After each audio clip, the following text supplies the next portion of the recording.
Օրհնյալ է մեր Տերը, որ իր ձեռքը միշտ մեզ հետ ապահում։ Ինչքան Տիրոջը մոտենում ենք, այնքան Աստծուն ավելի ենք ճանաչում։ Լսում եք, որ շատ մարդիկ իրան ժողովրդի մար ծաղիկներ են առնում, բան են առնում քույրերի մար։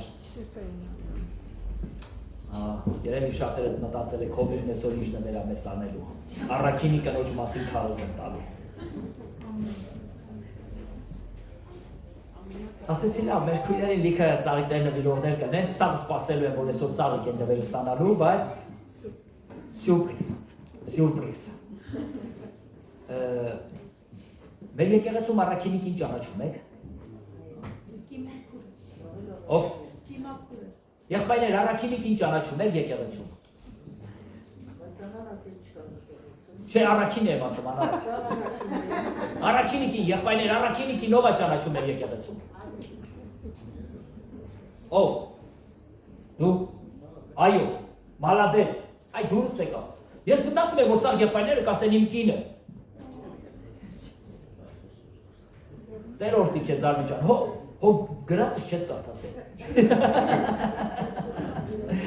Հալելույա։ Սուկի դասպա, առաքինիկին ով կարա գտնի։ Բանալսեք, եթե չեն գտել ուր են կամուստացել։ Առաքինիկին ով կարա գտնի։ Մենք մտածում ենք, որ առաքինիկինը նա է, որ առավոտից իրիկուն գուլպիներ ա գործում, չէ։ Հողի մասին ա մտածում, բիզնեսի մասին ա մտածում, ես անում է երեխաների մասին ա մտածում, բայց հետաքրքիր ա, որ այս առակած 31-րդ գլուխը, որ կարդում եմ, իմ մեջ մի հատ հետաքրքրություն եկավ, բա ամուսինը վաբշե ինչ անելու։ Մի հատ կարդակ տեսնենք ամուսնու գործերը որտեղ ա։ Առաքինիկին ով կարող է գտնել, նրա գինը ավելի ա, քան գոհարներինը, հալելույա։ Այսինքն քո կնոջ գինը ավելին ա, քան գոհարները։ Հենց այն որ դրա համար տղամարդիկ շատ չեն սիրում զարդարվել, որովհետև իրանց զարդարանքը իրանց կիննական այ չեն սիրում զարդարվել։ Երևի իրանց ամուսին իրանց համար շատ չի զարդարան, չգիտեմ։ Նրա վրա վստահ է իր մարդի սիրտը։ Եվ շահի կարոտություն չի լինի։ Լա եկեք նայեք տեսնենք, էլի, sense որ կարդում եմ, եկեք համեմատենք մեր սիրտը վստահ է մեր կնոջը։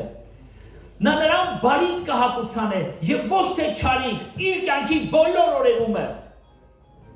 Նա կորոնե բուրդ, կթան և կգործե իր ձեռքի հոժարությամբ։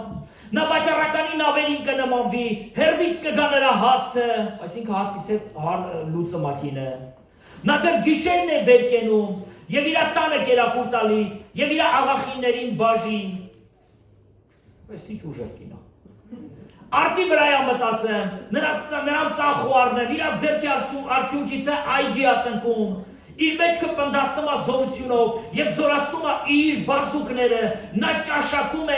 իր աշխատանքը, լավ է նրա ճրակը գիշերը չի հանգչում։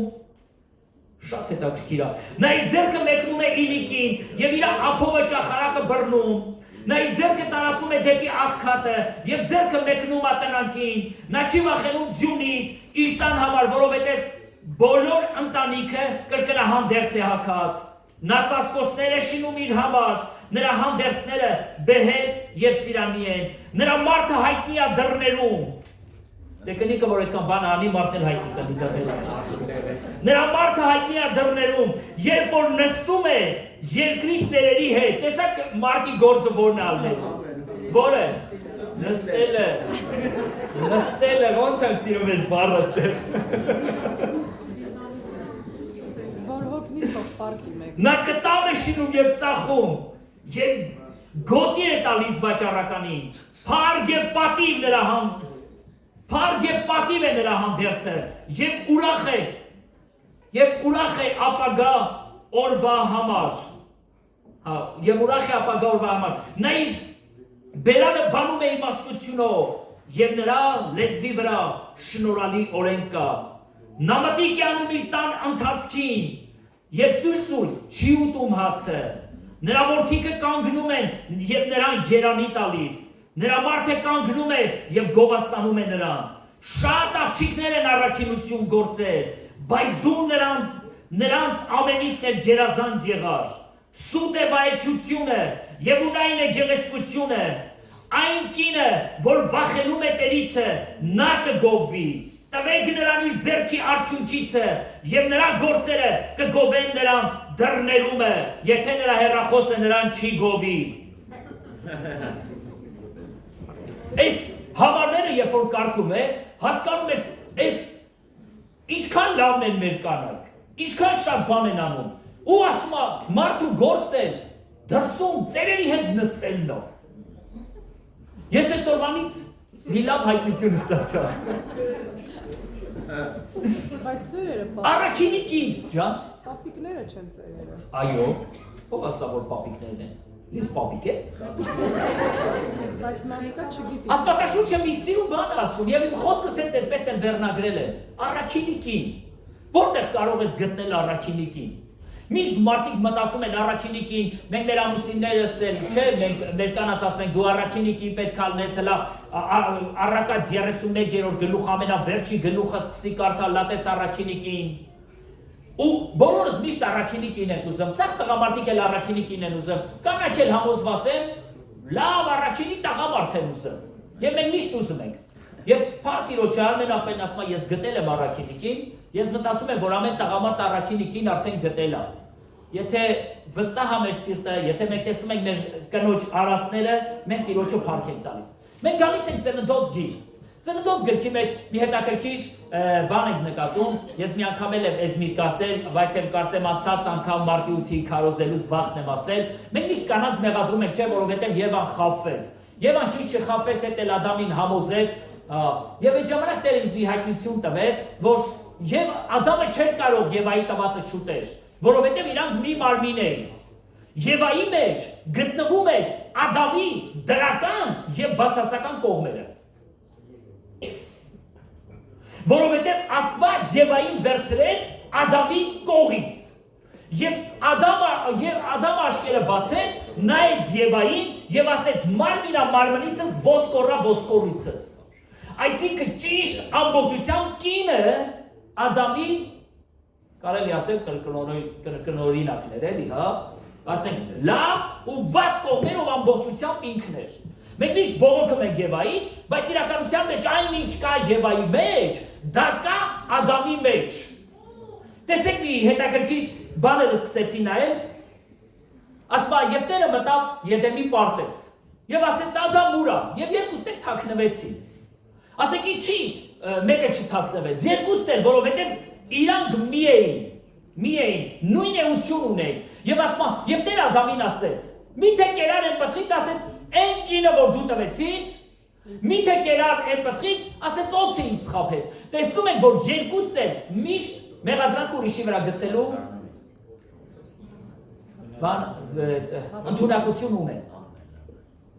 Եվ սրանով հասկանում ենք, որ երբեք ոչ մի Ադամ չի փորձելու Եվային մեղադրել։ Այսօր ասենք չէ, որ Եվաների մասին լավ բան եմ ասելու։ Մարտի 8-ը։ Այ վաղը ուրիշ թեմա կքարոզեմ։ Երբեք չպետք է գցենք մեղադրանքը Եվայի վրա, պատճառը, որովհետև կինը մեզանից առնվեցավ։ Եվ նա մեզանից առնված անձնավորությունը։ Եւ դա է պատճառը, որ Ադամը չէր կարող չուտել այն պատուղը, ինչը որ տվեց Եվան նրան ուտելու, որովհետև իրանք երկուսով մի էին։ Եվ գրված ասում գրքի մեջ, եւ Աստված նրանց մի արեց։ Երբ որ մենք պսակադրություն ենք անում, օրդում ենք, մենք օրդում ենք եւ ասում ենք. այսուհետեւ դուք մեկ լինեք։ Այլևս երկուս չեք, մեկ եք, մեկ մարմին։ Եվ անգամ Կորինթացիներից թղթի մեջ Պողոս Առաքյալը անկողնային կյանքի համար հետեւյալ բանն ասում եւ ասում է եւ կինը իր մարմնի վրա չիշխի եւ ամուսինը իր մարմնի վրա չիշխի, այլ կինը ամուսնու մարմնի վրա իշխան լինի եւ ամուսինը կնոջ մարմնի վրա իշխի։ Եվ սրանով հասկանում ենք, որ Աստված ամբողջությամբ կնոջը եւ տղամարդուն մեկացնում է։ Աստված դուք մեկ եք լինելու։ Շատ բարի, ինչ որ մեկ ասում է Բակողոսացիներից թուղթը կարդացել ես եղբայր ջան, որ գրված է որ կինը ամեն բանի մեջ, այն մյուսն ասում է խի Եփեսացիները չկա, հովիվը չի կարդացել այդ տողը։ Ասի այսօր մարտի 8-ը։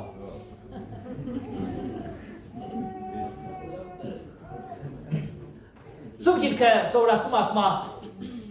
կնոջով մեղքը մտավ երկիր։ Բայց կյանքը Կնոջը։ Կյանք է կնոջով մտավ երկիր։ Առաջի կինը Եվան մեղ գործեց եւ մեղքը մտավ երկիր եւ ամբողջ երկիրը ապականվեց։ Հիմա նայում եք շարունակության մեջ Պողոս Սարաքյանն ասում է. կյանքն է կնոջ միջոցով մտավ երկիր, չի ասում Ադամի միջոցով։ Տղամարդու միջոցով չմտավ, դարձյալ կնոջ միջոցով մտավ։ Գիտեք ինչի, որպեսզի Աստված կնոջը բարձրացնի այն դիրքին, ինչ որ Աստված կնոջը դրել էր։ Որովհետև կինը ամբողջությամբ խորհրդապատկերում է եկեղեցում։ Եթե կինը արժեք չունի, դա նշանակում է եկեղեցին էլ արժեք չունի Աստծո համար։ Եվ դրա համար Տերը մեզ սովորացնում է եւ ասում է, եւ ինչպես կինը հնազանդ լինում ամուսնուն, այնպես է թող եկեղեցին հնազանդ լինի Քրիստոսին։ Եվ մենք հասկանում ենք, որ ինչպես կինն է պատվում իր ամուսնուն, այնպես էլ մենք պատվում ենք Քրիստոսին, որովհետև մենք մի ենք։ Եվ մենք Աստծո մեջ էլ մի ենք։ Սուրբ Գրքի մեջ դրա մասին խոսում է, որ մենք Քրիստոսի հետ մեկ ենք։ Մեկացել ենք մենք Քրիստոսի հետ։ Եկեք մի քիչ առաջ անցնենք։ Մի քանի օրինակներ եմ ուզում Աստվածաշնչից բերեմ։ Կերպարներ եմ հանել Աստվածաշնչից, իսկապես առաքինի կնոջ կերպարներ, որ այդ կանայք իսկապես ազդեցություն ունեցան, պատմություն կերտեցին, այսպես ասեմ։ Ոչ թե նրանք բացասական կողմեր չունեին, ոչ թե նրանք ամենալավն էին, ուղղակի Աստված վերցրեց կնոջը եւ իր փառքի համար օգտագործեց, եւ առաջի կինը, որ ուզում եմ ձեզ ներկայացնեմ, ինքը օտարազգի կին էր։ Մատթեոս ավետարան, եկեք Մատթեոս ավետարանը կարդամ։ Մատթեոս ավետարան առաջի գլուխ։ Հետաքրքիր ու զարմանալի բան եք նկատում Մատթեոս ավետարանի մեջ։ Մատթեոս ավետարան առաջի գլուխ։ Տեսեք ինչ ասում։ Եվ Սաղմոնը Արամը ծնեց Ամինադաբին, Ամինադաբը ծնեց Նասոնին, Նասոնը ծնեց Սաղմոնին, Սաղմոնը ծնեց Բոսին Ռախաբից, Ռախաբի մասին կհիշեք Հեսուի ժամանակների մեջ էր այս կինը, Սուրբ Գիրքը տալիս է, որ ինքը անգամ վարքից վատ կին էր, վարքից վատ։ Եվ այս կինը լրտեսներին ընդունեց, սրա վրա ուշադրություն կդարձնենք, հիմա ուղղակի հպանցիկ անցնում ենք։ Եվ ասում եմ, Սաղմոնը ուզեց Ռախաբին, եւ Ռախաբից ծնվեց Բոսը։ Եվ Բոսը ծնեց Օվբեդին,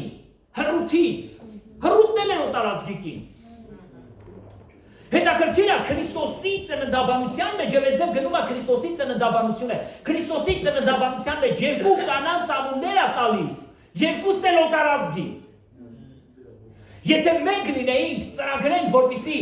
այդ սերունդը օրտված ու սուրբ լիներ, անպայման Ռախաբին մեջից ընդհանրապես կհանեինք։ Հələ մեկի մասին որ լսում ենք, որ վարքով վատն է եղել, ոչինչ որ մենք նախկինը ով ենք եղել, ով չենք եղել, այդ մեկի մասին հենց, հա, բայց նախ Ռախաբին կհանեինք շարքից, երկրորդը գալիս ասում, դրանից հետո ծնվեց մի ազնվորություն, որ Հռութն էր, Հմիկել Հռութից է գալիս, Հեսեն, Դավիթը, հետո ընդեղից գալիս է Քրիստոսը,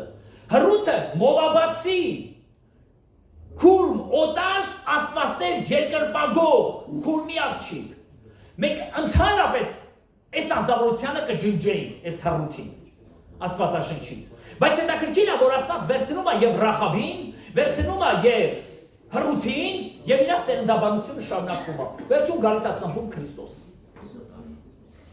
Եվ զարմանալի մի գործողություն է կատարվում։ Աստված ոնց է կնոջը արժեքներ տալիս։ Մինչ այսօր աշխարհի մեջ կնոջը այդքան շատ արժեքներ չեն տալիս, եթե ուշադրություն դարձնեք, կինը որպեսզի արժեքավորվի հազար ներողություն է խնդրում։ Տեսեք, բոլոր երգչուհիները,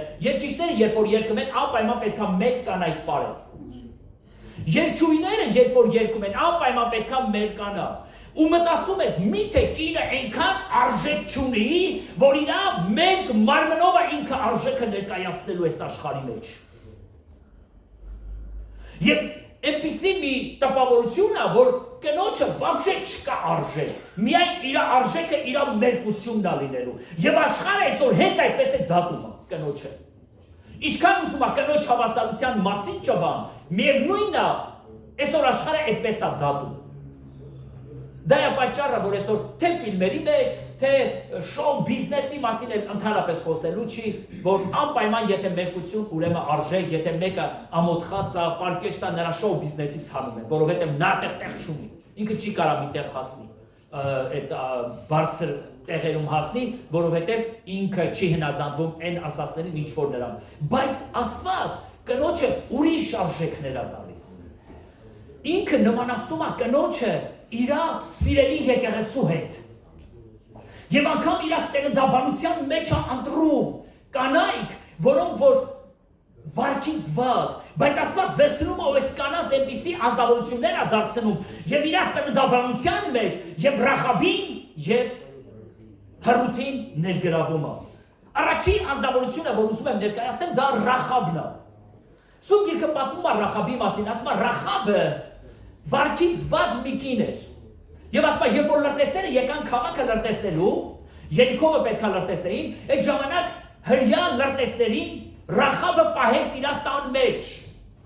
Գիտեք ինչ է նշանակում, սա նշանակում է, որ կարային Ռախաբին էլ սպանեն։ Բայց Ռախաբը չմտածեց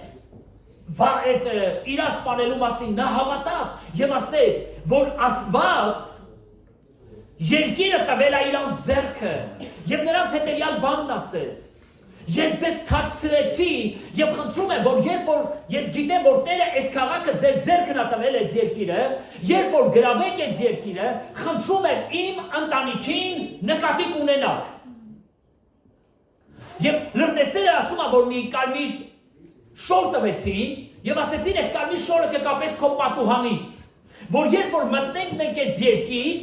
այս շորը տեսնելով հանդերձ, քո տանը վնաս չենք տալու, բայց ով որ քո տանից դուրս լինի, նրա արյունը, նրա գլուխը, եւ Ռախաբին ուզում եմ ներկայացնել որպես մի բարեխոս, թեև նա վարքից վատն էր, բայց ինքը լավ բարեխոս էր, ինքը բարեխոսեց իր ամբողջ քույր եղբայրների իր հոր ընտանիքի համար։ Մենք նկատում ենք այս համարի մեջ, որ Ռախաբը ընտանիք չուներ, ինքը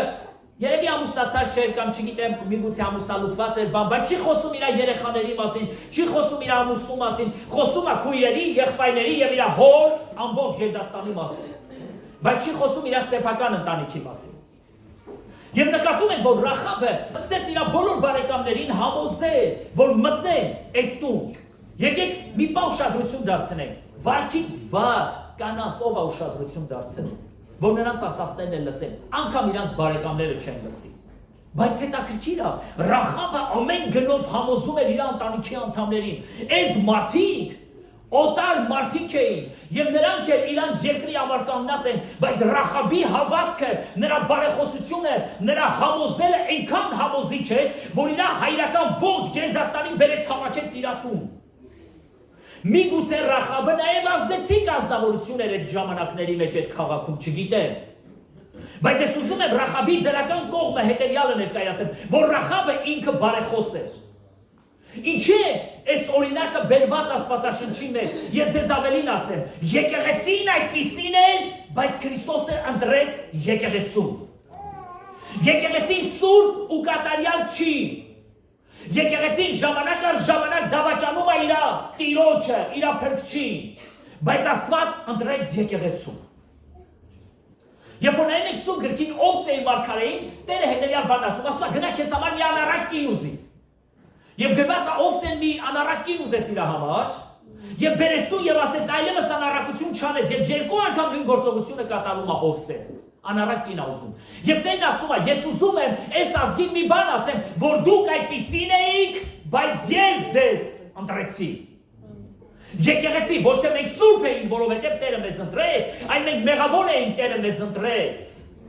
Մենք վարքով վատն էինք, Տերը մեզ ընտրեց։ Մենք ժամանակ առ ժամանակ թողնում ենք մեր Տեր Աստծուն։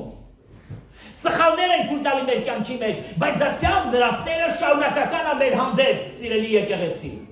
Նա մեզ չի շպրտում, նա մեզ դուրս չի անում։ Այո, շատ տղամարդիկ մեր օրերի մեջ, բոլորն էլ այդպես կան այդ տղամարդիկ մտածում են,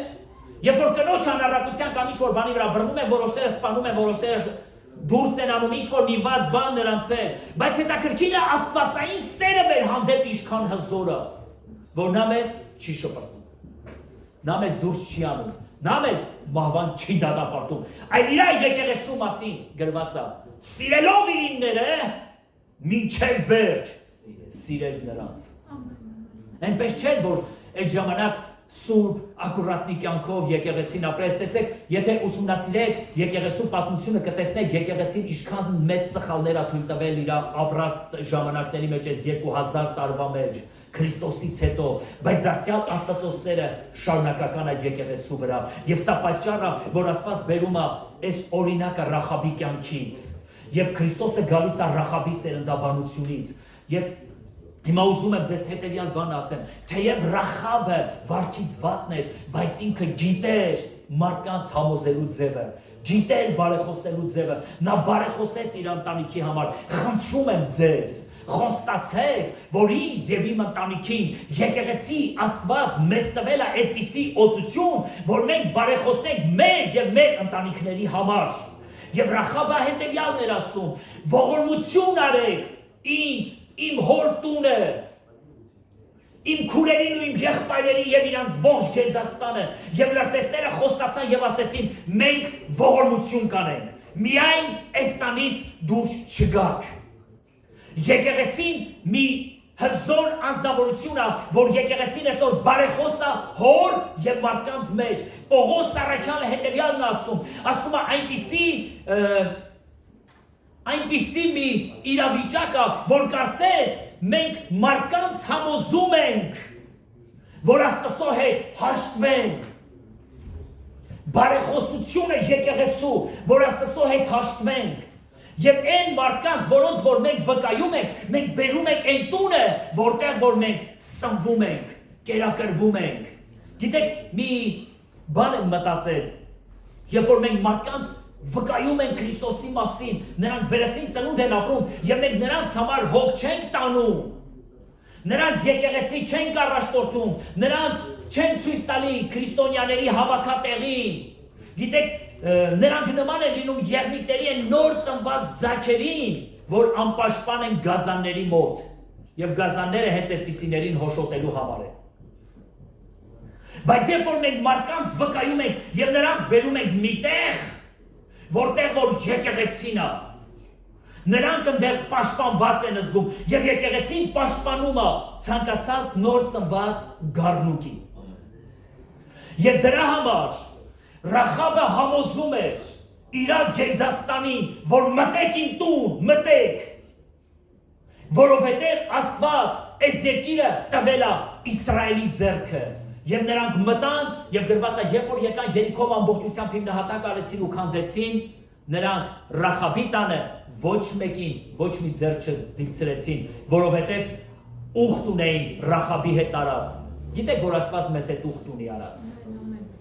Մենք ուխտի մարդ ենք։ Ինչի ասում գրքի մեջ գրված, հավատացեք, կփրկվեք եւ դու եւ ձեր ընտանիքի անդամները։ Դա հենց այնց խոսք չի, բայց սրա մեջ ավելի մեծ արժեքավոր բան կա, որ մենք մեր հավատքով, մենք մեր բարեկամներին ու հարազատներին հավաքում ենք այն տանը, որի համար ուխտ կա արված, եւ այդ կարմիր կտորը դա գառան արյան խորհուրդ ունի։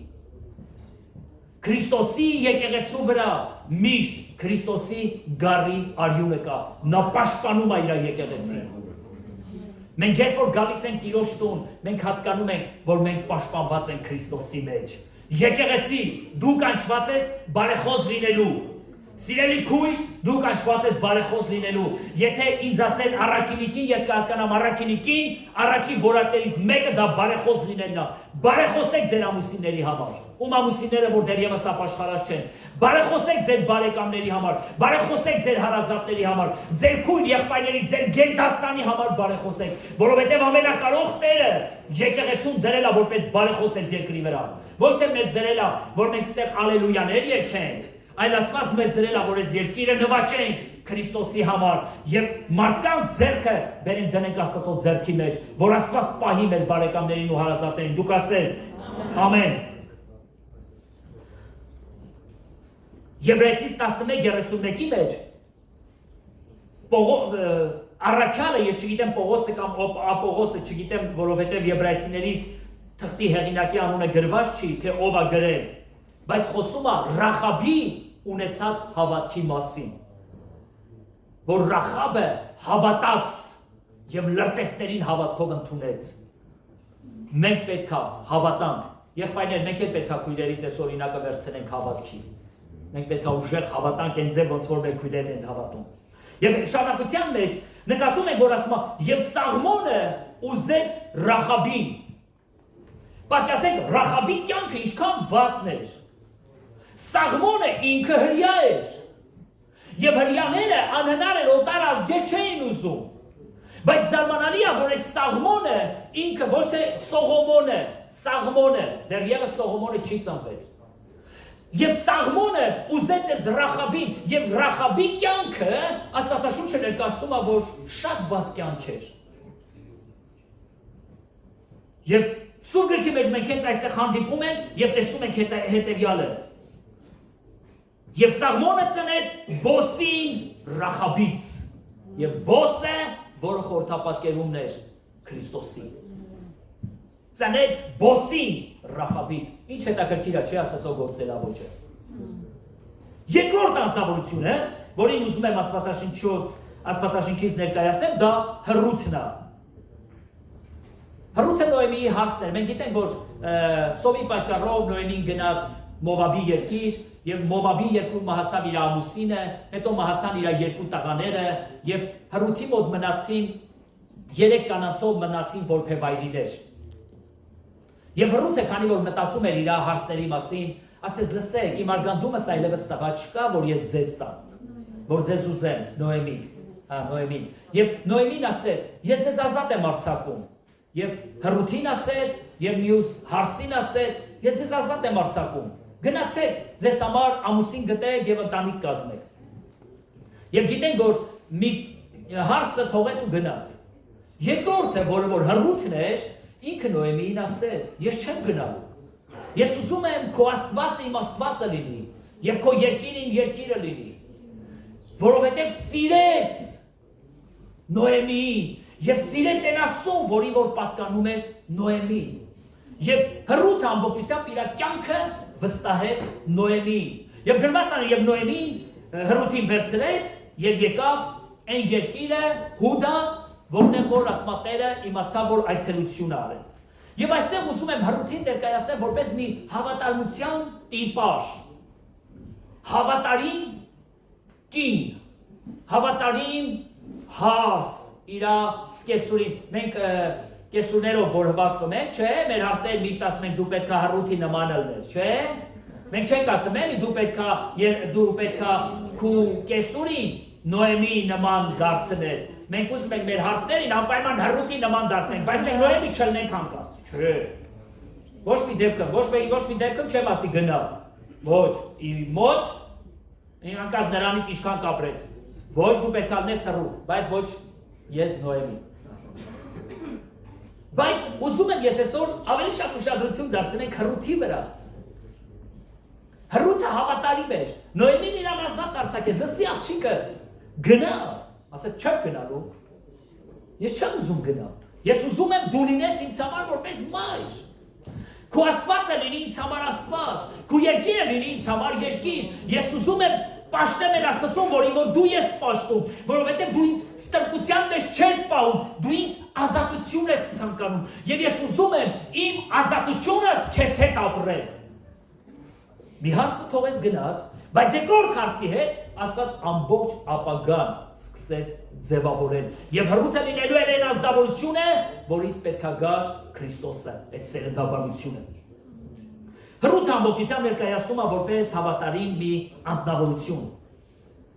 Երբ որ սկսեցի ուշադրություն դարձնել, մի հետաքրքիր sense բան ուղեղից մեջ ծագեց։ Չեմ կարող ասեմ Աստծուց էր այս հայտնությունը, բայց ուզում եմ ասեմ այն, ինչ որ ես ստացա։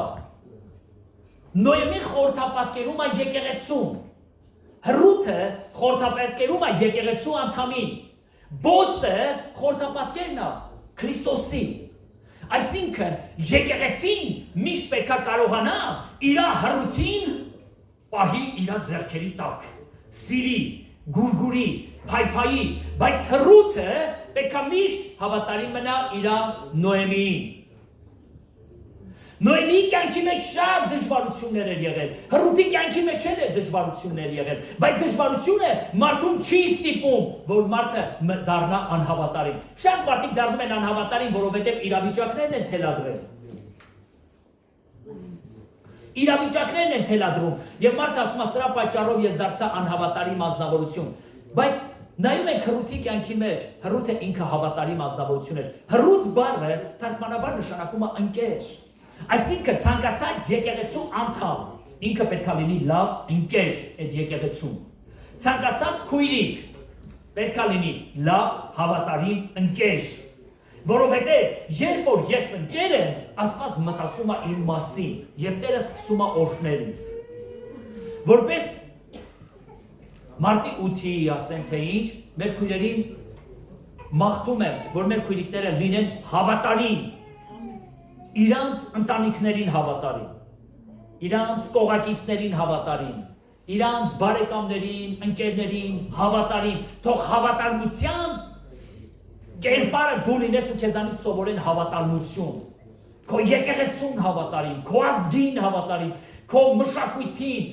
մի խոսքով այն ինչ որ Աստված ուզում է, որի մեջ քեզ դրել է, դրա մեջ մնա հավատարիմ, որպեսզի Աստված իր գործը կարողանա քո միջոցով սկսի եւ ավարտին հասցնի։ Ու ես հավատացած եմ, որ նրանք ովքեր որ հավատարիմ են, Տերը նրանց կօրհնի եւ նրանց կյանքը կօրհնի։ Երրորդ անձնավորությունը, որ ուզում եմ այդ անձնավորությունը ներկայացնեմ,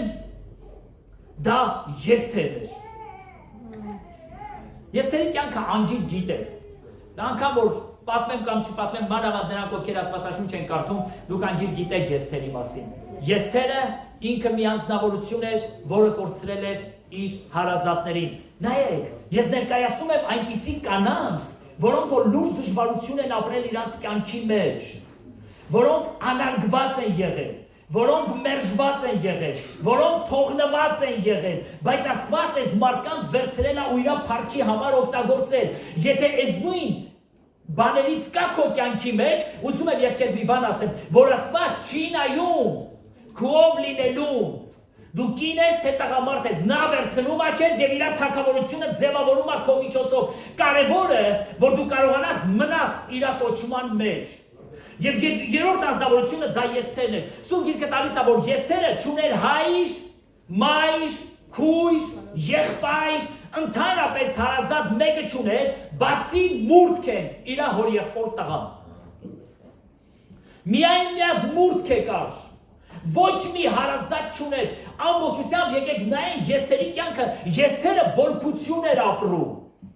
Եվ այս որբությունը ես համոզված եմ, որ Եսթերին դարձրել էր մի ընկճված կին, մանավանդ որ իր հորեղբոր տղան էր իրան պահում։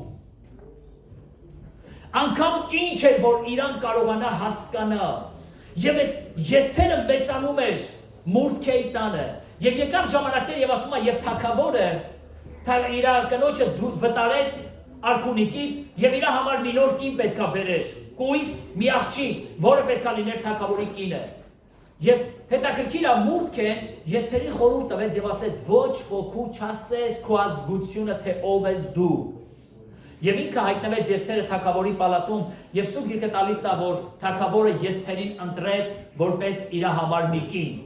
Եվ շարունակության մեջ մենք նկատում ենք, որ մի չար մարդ կար անունը Haman, եւ Համանը որ հրաման արձակել տվեց, որ բոլոր հրյաներին սպանեն երկրի բոլոր ծայրերում։ Եվ այդ ժամանակ մի կին կար, որի անունը Եսթեր էր։ Եսթեր բառը, մինչ ինքը որ կլիներ Եսթեր, իր անունը Ադասա էր։ Հետաքրքիր բացատրություն կա, ասում է Ադասա բառը մի ծաղիկ կա, որը որ լեռան վրա է ծաղկում, ասում է երբ որ իրանից պոկում ես ինքը անուշահոտություն է արձակում։ Ինքը անուշահոտություն է արձակում։ Գիտեք, դա ամբողջությամբ քրիստոնյայի խորհուրդն է։ Քրիստոնյան միջև չի նեղվում, անուշահոտություն չի արձակում։ Երբ որ քրիստոնյային սկսում են հալածել, ինքը անուշահոտություն է արձակում։ Եվ այստեղ Ադասան, որը եղավ Վաշտի փոխարեն Ասուերոսի կինը, ինքը մտավ Ասուերոսի մոտ եւ սկսեց բարեխոսել իր ազգի համար։ Եվ նկատենք այստեղ մի հետաքրքիր բան։ Ասում է, եթե Ասուերոսը իր ձեռքի գավազանը չմեկներ նրան, ով որ մտնում է իր պալատ, նրան գլխատում էին։ Եվ որևէ մեկը իրավունք չուներ առանց Ասուերոսի կանչելու մտնել պալատ։ Անպայման պետք է թագավորը կանչել նոր մտներ։ Բայց Եստերը լսել է, որ իր ազգին բնաջինջ են անում ու գրված է, որ ամբողջ երկրի վրա փչացնում էին հրեաներին։ Այդ հրամանը արդեն դուրս էր եկել։ Մի վայրկյան շուտ Եստերն ուզում էր մտնել թագավորի մոտ։ Եվ մուտքեն ասում էր մտի, ասում էր դու գիտես, եթե ես առանց հրամանի մտնեմ, իսկ գլխատեն, ասում էր լսի, եթե դու այդ բանը չանես, ասված մեկ ուրիշ տեղից հրեաների համար փրկության դուռ կբացի, բայց քեզ հետ ինչ կլինի։ Եվ ասեց ծոմ պահեք, աղոթք արեք, ես մտնեմ Ասուերոսի պալատը։ Ու երբ որ ծոմ վերցրեց ամբողջ հրեաները, Եստերը մտավ Ասուերոսի պալատը եւ թագավորը գավազանը մեկնեց դեպի Եստերը, որովհետեւ Աստված այդպես էր կամենում։ Եվ մտավ եւ սկսեց բարեխոսել։ Չեմ ուզում ամբողջ պատմությունը պատմեմ, թե որտեղ բարեխոսեց, ոնց եղավ, բայց բարեխոսությունը ներկայացրեց հրեաների համար։ Եվ ասեց ով այդ չար ծրագիրը արել, ասեց այն չար Համանը։ Եվ Համանի այն ինչ որ ծրագրել էր Համանը, այդ փայտից կախեցին Hamanին, բայց Եստերին ասեց ինչ ես ուզում հրեաների համար, ուզում եմ որ հրեաները ապրեն, օրտնվեն, լավ լինեն, եւ այդ օրհնությունները ինչ որ Եստերի սրտի մեջ կար եւ մուտքի կյանքի մեջ կար, այդ ամենը փոխանցեցին թագավորին եւ թագավորը ասեց գրեք ձեր այդ հրովարտակի մեջ ինչ եք ուզում, իսկ ձեր եք ուզում հրեաները լինեն եւ մատանին տվեց մուտքեն եւ ասեց կնքի թող հենց այդպես է լինի Աստծո ժողովուրդ Եստերի կյանքով ուզում եմ մի բան ցանկանամ որ մենք որպես քրիստոնյաներ եւ դուք որպես քույրեր եղեք այնպիսի անձնավորություններ ձեր ազգի համար նվիրված որ միշտ ձեր բարեխոսությունը ձեր բերաներից ձեր ազգի համար չկտրվի Պողոս Սարաքյալը հետաքրքիր մի բան ասում է Տեր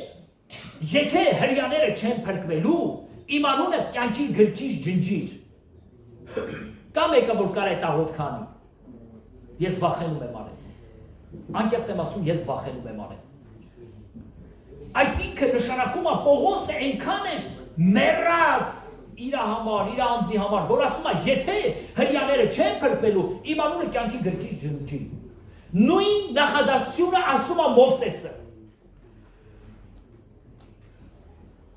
Հիմա եկեք ուշադրություն դարձնենք Եստերը մի ազնվորություն էր որ ինքը ուղղակի համարձակ մտավ պալատ նա չէր արդեն մտածում ինչ կկատարվի իր հետ որովհետև հրեաներին բնաջինջ են անելու Ես գտնում եմ հետևյալ բանը հայերը պետք է հայերին շատ վկայեն ու քարոզեն Ռուս ազգը պետք է ռուսերին շատ վկայեն ու քարոզեն այո եթե հնարավորություն կա ռուսները հայերին թող քարոզեն հայերը ռուսերին թող քարոզեն բայց ցանկացած ազգ ինքը նախանձավոր է լինելու իր ազգի փրկության համար։ Մի հատ էլ ասեմ, եւ ինչ հասկացան։ Ռուսաստանի ապրող հայեր մի քիչ ուրիշ ձև են մտածում։ Ցանկացած ազգ պետք է նախանձավոր լինի իր ազգի փրկության։ Դու ինչ ազգից ես։ Միգուցե ես քարոզս կլսեն ուրիշ ազգերի մարդիկ։ Բայց ինչ ազգից որ կլսի ես քարոզս, ինքը պարտական է իր ազգի փրկության։ Եվ մենք պետք է նախանձավոր լինենք, ինչի համար հայերը չփրկվեն։ Եթե մենք ռուս ենք, ինչի համար ռուսները չփրկվեն։ Եթե ես Դաղստանից եմ, ինչի համար դաղստանցիները չփրկվեն։ Եվ ես նախանձավոր եմ լինելու իմ ազգի փրկության համար։ Եվ այստեղ Եստերը ինքը նախանձավոր էր իր ազգի համար, իմ ազգը պետք է փրկվի, եւ ես պետք է թագավորին խնդրեմ, որ իմ ազգը փրկվի։ Հայ կանայք, մենք մեր մեջ նաեւ ռուս ունենք։ Շատ բարեխոսեք ձեր ազգի համար։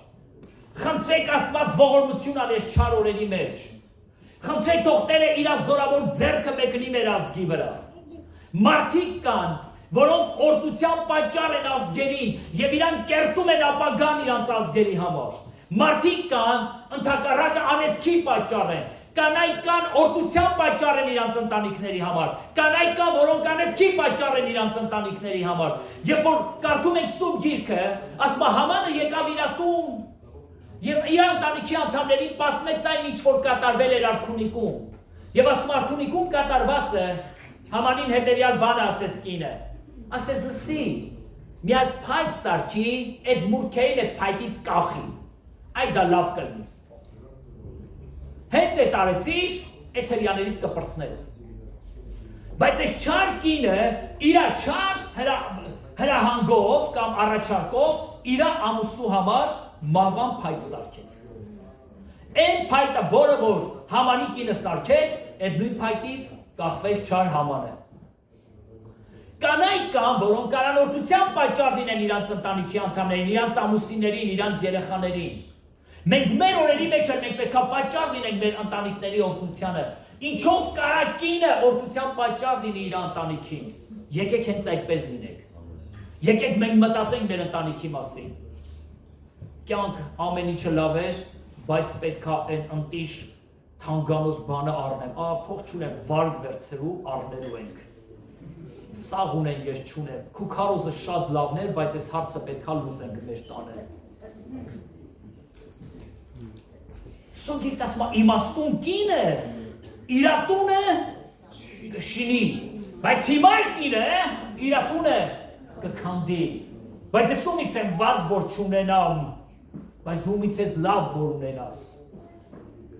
Ես պետք է ունենամ։ Գիտեք, ես հաճախակի զարմանում եմ։ Մենք մարդիկս կարանք վարկեր վերցնենք, եսի միջեր գնանք, մի հատ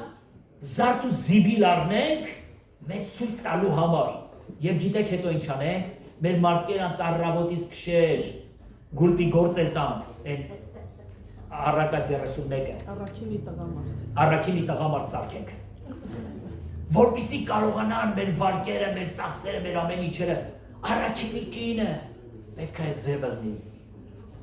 Մեկը երկուսը պետք է սարքի, ասում է նրա նավերը հերվից են գալիս։ Ինչքան լավ է, որ մենք առաքինի կին ունենք, չէ՞ եղբայրներ։ Մեր եկեղեցում սաղ այդպես է։ Մեր բոլոր քույրերը սաղ առաքինի քույրեր են։ Բոլորը մտածում են իրանց ընտանիքի օրհնվելու մասին։ Իրանց ամուսինների երբեք չեն ասում ինձ համար էս բան արա, ինչ չի հետաքրքրում էս բան արա։ Ես Տիրոջը փառք եմ տալի, անկեղծ ասում եմ բոլորիդ ներկայությամբ, շնորհակալ եմ Լուսինեի համար, շնորհակալ եմ։ Մենք իրար ստիպում ենք, որ իրար համար բան առնենք։ Չնայած ես յան չեմ ստիպում, որ իր համար բան առնի, որովհետև չի աղմում, ինչ իմաստ ունի։ Եթե ինչ պետք է լինի, երբեք չէ պետք է այսպես լինի։ Գիտես, եթե դու ուզում ես ինչ-որ բան ունենաս, դու պետք է ինչ-որ բան անես, որպեսզի հասնես։ Ես Սուրբ Գիրքը մեզ սովորացնում է, առաքինի կինը պետք է այս ձև լինի։ Սուրբ Գիրքի մեջ տալիս է, այս օրինակով ուզում եմ վերջացնեմ, մի կնոջ մասին, որի անունը Աբիգեյլ էր։ Բոլորդ գիտեք, շատ-շատերը սիրում են Աբիգեյլին, իսկապես լավ կին էր Աբիգեյլը։ Բայց իր ամուսինը մի չար մարդ էր, ահավոր մարդ, նախանց, ձմեռը ձյուն ուզեիր չէր տալ, անձրևին կաթիլ ուզեիր չէր տալ, շատ վատ անձնավորություն էր։ Եվ Դավիթը միշտ պաշտպանել էր այս Նաբաղին։ Նաբաղ բառը նշանակում է անզգամ։ Այսինքն ինչքան ուզում է Սարա ինքը անզգամ է, չի հասկանում։ Նաբաղ բառը այդպես է թարգմանվում, անզգամ։ Եվ ասում է, եւ Դավիթը ծառաներ ուղարկեց Նաբաղի մոտ եւ ասեց. «Լսի Նաբաղ, այ անզգամ։ Այսքան տարի քեզ պահել եմ, թույլ չեմ տվել, որ որևէ մեկը քեզ վնաս տա, քո հոտերին վնաս տա։ Հիմա իմ զինվորների հետ սոված եմ։ Ինչ կլինի մի քանի հատ գարդ ուր զինվորները սուտեն»։ Ասա դու ով ես, որ ես քեզ գարդ տամ։ Եվ Դավիթին մերժեց։ Եվ Դավիթը վեր կացավ եւ ասեց. «Կենթանի է Տերը, որ Նաբաղի սերունդից մի հատ տաղա թողնեմ, սաղին մորթելու եմ»։ Սկսած իրանից։ Եվ զորքով գնացին Նաբաղի տուն։ Եվ Աբիգեյլին լուր բերեցին եւ ասեցին. «Աբիգեյլ, Դավիթը զորքով գալիս է, որպեսզի քու սաղ Գերդաստանի տղամարդկանց մորթի, որովհետեւ քո ամուսինը այսպես է վարվել»։ Եվ գրված է, եւ Աբիգեյլն վեր կացավ, ամուսինը հարբած էր ասում, հարբած, որովհետեւ ոչխարներին խուզել էր, ասրակտուր են ասեմ, ինչ են ասեմ, լավ տոներ արել, քեֆ էր արել, լավ հարբել էր, ինչ անի, միջև ամուսինը վեր կենա հարփաստեղից, Դավիթը կհասնի։ Իրանը կսպանի, մեր սաղ որդիներին է կսպանի։ Վեր կացավ Աբիգեան, գրված է էշերը վերցրեց եւ լիքը նվերներ, ընծաներ, կերակուրներ բարձեց եւ գնաց Դավիթին դիմավորելու ծառաների հետ։ Եվ երբ որ Դավիթին տեսավ ընկավ Դավիթի ոտքերի տակ ու ասավ խնդրում եմ ների իմ ամուսնուն ների ինքը անզգամ է ինքը չի հասկանում ների իրան այս բոլոր ընծաները ես քեզ համար եմ բերել միայն իմ Գերդաստանի տղամարդկանց խնայիր եւ Դավիթը իր արած ուխտը ետ վերցրեց եւ խնայեց եւ սուրբ գիրքը տալիս ասում է եւ Աբիգեան վերադարձավ տուն եւ Նաբաղը հարփած տեղից վեր կացավ հազիվ օյաղացել էր Նաբաղին ասեց, գիտես, որ Դավիթը գալիս էր մեր տղաներին սպանելու, ես մի քանի հատ գար, չիր, այսպիսի բաներ, պարկերով, բանով տարա Դավիթին տվեցի, որ մեր տղաներին չսպանի։ Ասում է, երբ որ Նաբաղը լսեց, միանգամից սակտի կատված կստացավ։ Ոնց թե ինձանից բանա գնացել։ Եվ մահացավ։ Եվ մենք գիտենք, որ Դավիթը Աբիգեային վերցրեց իր համար որպես կին, հավատարիմ նվիրված կին։ Կանայք պետք է լինեն օրհնություն ընտանիքի համար։ Կինը չի լինելու վնաս տվող։ Ես գիտեմ ինչի մասին եմ խոսում։ Եթե մեր եկեղեցու խնդրը լիներ, դժվար կքարոզեի, բայց ես գիտեմ, որ մեր եկեղեցու կանայք հավատարիմ ու նվիրված կանայք են իրանց ամուսիններին։ Օրհնում եմ ձեզ սիրելի կանայք, որ դուք միշտ օրհնված լինեք։ Երիտասարդ աղջիկներ, նրանք ովքեր որ վաղը կնության են գնալու, եղեք հավատարիմ ձեր ամուսիններին,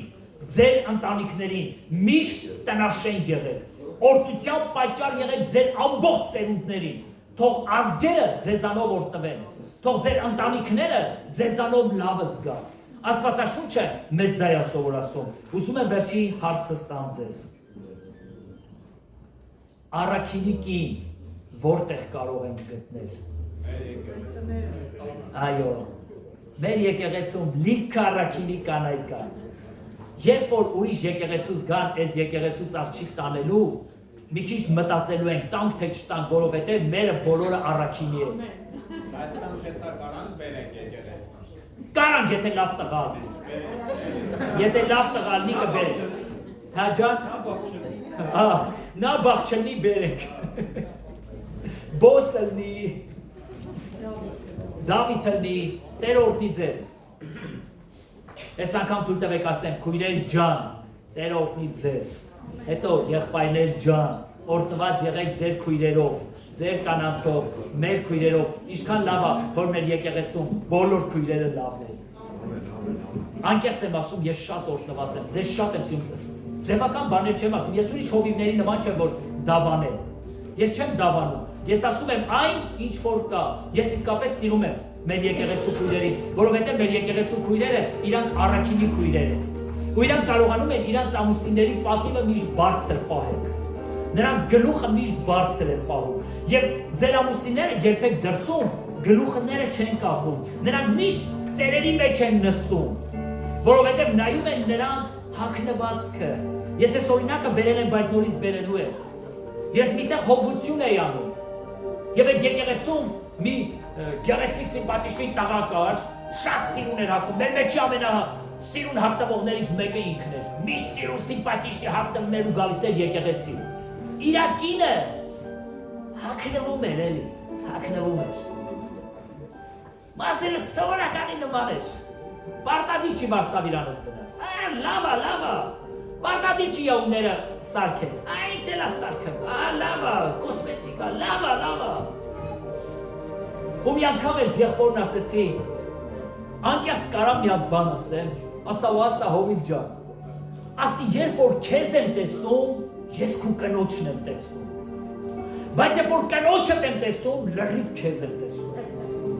որովհետև ասի, քո կինը ամեն գնով քեզ պահում է կոկիկ, պարկեշտ ու սիմպաթիչնի, բայց դու ինչքան ուժ ունես, քու կնոջը յոլայի մեջ, գլուխը կախեց։ Ես գիտեմ, որ մեր եկեղեցու եղբայրները բոլորն իրանց լավ են զգում, որովհետև իրանց կողքին ուժեղ քույրիկներ կան, ուժեղ կանայք կան, որոնք օրհնություն են։ Ով ամենակարող արքա, քո զոր անունով օրհնում ենք մեր եկեղեցու քույրերին Տեր։ Օրդում ենք մեր աղջիկներին Տեր, օրդում ենք մեր կանանց Տեր, օրդում ենք մեր մայրերին Տեր, օրդում ենք մեր քույրերին Տեր, խնդրում ենք ով ամենակարող արքա որ քո զորավոր ձեռքը լինի մեր քույրերի վրա Տեր, եւ քո փառքը թող երևա մեր եկեղեցու վրա Տեր, խնդրում եմ ով ամենազոր Տեր, թող մեր քույրերը լինեն հավատարիմ քույրեր, թող մեր քույրերը լինեն նվիրված քույրեր Տեր, թող ապագա կերտող քույրեր լինեն Տեր իմ մեր քույրերը, թող մեր քույրերը Տեր իրանց ազգի համար բարեխոս քույրեր լինեն Տեր,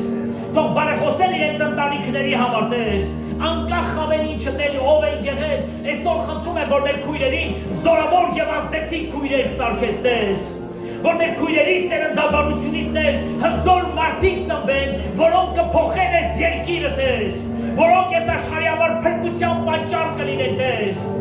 թող մեր քույրերից ծնվեն այդպիսի զավակներ Աստվածին, օծված տղաներ ու աղջիկներ ծնվեն Տերին, թող մեր քույրերն օրհնության պատճառ լինեն այս երկրի համար Տերի մարգա, թող այս երկիրը օրհնվի մեր քույրերի պատճառով ով բարձյալ Տեր, հզոր անունով օրհնում ենք Տեր մեր եկեղեցու քույրերին, եւ քո զորավոր անունը Տեր կանչում մեր քույրերի համար Տեր, թող քո փառքը երևա մեր քույրերի կյանքի մեջ Աստվածին, զորացրու մեր քույրերին Տեր, քաջություն տուր մեր քույրերին Աստվածին, Տեր, եւ անկեղծ խոստովանում ենք, որ մենք սիրում ենք մեր քույրերին Տեր, եւ օրհնում ենք մեր եկեղեցու քույրերին Տեր, եւ ասում ենք, որ այդ ամենի պատճառը դա քո աստվածային սերն է Տեր։ Եվ մենք մեր քույրերին նայում ենք որպես բարեխոսներ, որպես հավատարիմ կանայք, որպես նվիրված կանայք, որպես ազգ փոխող կանայք, եւ Աստվածին մենք շնորհակալ ենք, որ դու քո փառքը թողել ես Աստվածի մեզ եկեղեցու մեջ, եւ այսօր մենք նայելով մեկս մյուսից քո փառքն ենք տեսնում մեր մեջ Տեր,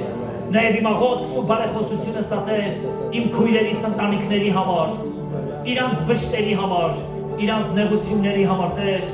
եթե քույրեր ունենք, որոնք վշտացած են, որոնք նեղված են, որոնք կոտրված ու ջարդված են, որոնք հուզված են, եթե քույրեր ունենք, որոնք որ ծնողազուրկ են, որոնք շատ բաներ են կորցրել ու վշտեր ու նեղություններ են տեսել, խնդրում եմ քո աստվածային զորավոր ձեռքերդ մեկնես քույրերիս վրա Տեր, ես որպես քո տան ծառա բարեխոսում եմ իմ քույրերի համար եւ խնդրում եմ որ հրաշքներ անես իմ քույրերի կյանքի մեջ, իրանց ընտանիքի մեջ Աստվածին, խնդրում եմ մոտենաս իմ քույրերի Տեր, լսես իրանց սրտի աղաղակը, լսես իրանց սրտի ճիչը եւ խնդրում եմ օրհնես քույրերիս Տերին, թող քույրերիս կյանքի մեջ հրաշք կատարվի, Հայր Հիսուս Քրիստոսի անունով եմ օրհնում Աստվածին,